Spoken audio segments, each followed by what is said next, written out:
We're going to be doing a bumper removal on a 2014 BMW X1. This is a chassis code E84. You can see I hit a raccoon on my way home from work a couple days ago.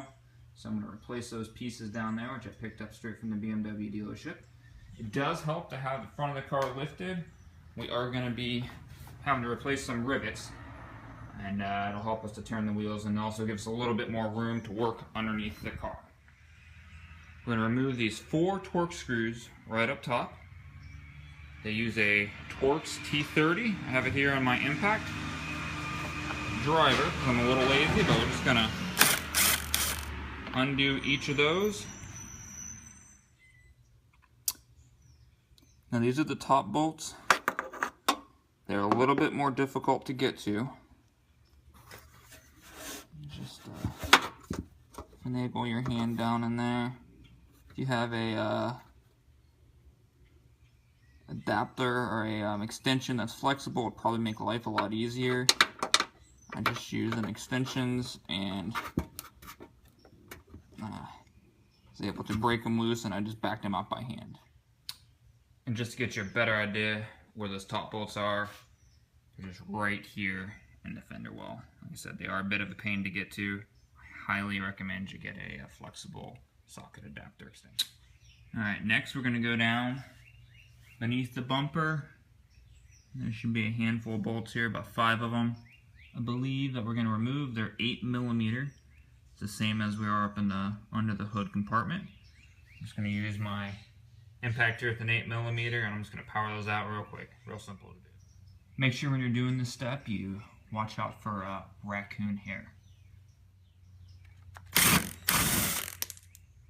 Next we're going to go here to the fender wells, and we're going to remove the plastic rivets. Got 1, 2, 3. I'm going to go ahead and do 4 just so I don't put too much strain on it when I pull this back.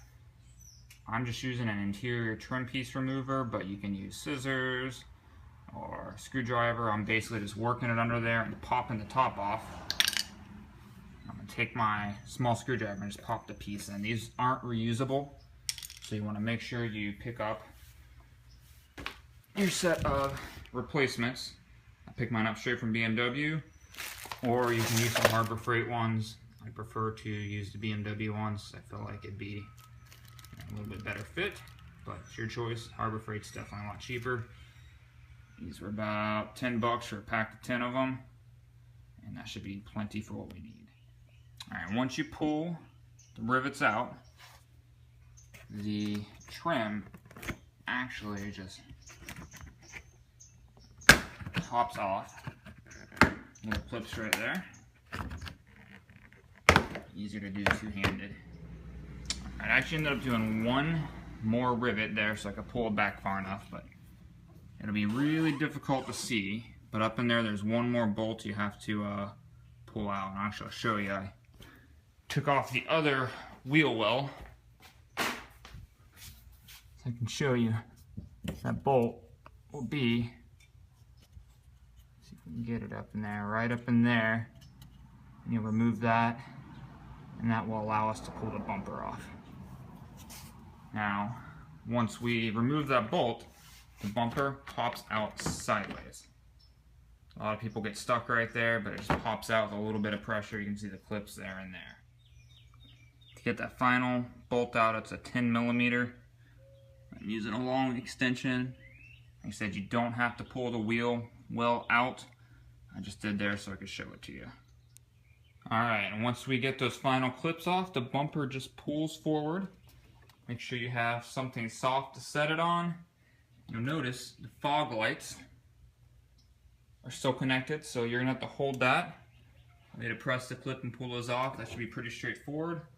Also, if you do have the washers, the headlight washers, you'd have to address that before, but they actually just lift out.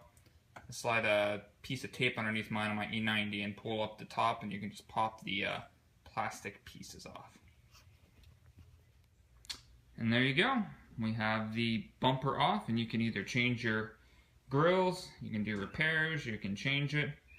It's actually a pretty easy job to do.